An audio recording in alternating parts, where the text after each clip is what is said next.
Samdan ang usa ka rider human naigo sa natumbang nga punuan sa kahoy sa President Rojas Cotabato atol sa kusog nga ulan ug hangin.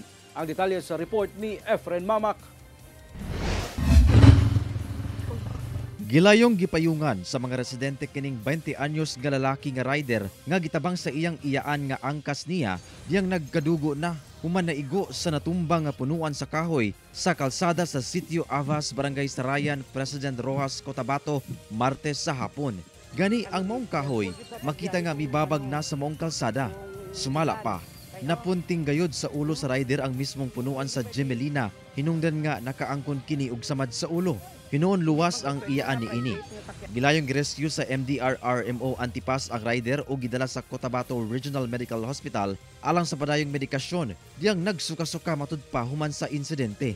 Sumala sa MDR-RMO Antipas, wala kunoy gisulob nga helmet ang mong rider busa grabing samad ang nahiaguma ni ini. Matud sa uploader nga si Teacher Beverly Lonzaga Pariolan, kinsa usa sa mga mitabang sa mong biktima, pauli na daw ang mong biktima padulong sa Sitio Tinayong sakay sa ilang motor.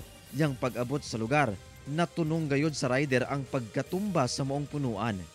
Sumala sa MDR-RMO, nakasinati og pag-ulan nga dunay hangin sa lugar diyang nahitabo ang insidente. Ang weather namo dire sige kwan ulan-ulan tapos may hangin basig naghumok atong punuan sa kahoy mo to nga natumba. Gilayon sab nga nagpaygayon og clearing operation ang MDR-RMO sa lugar.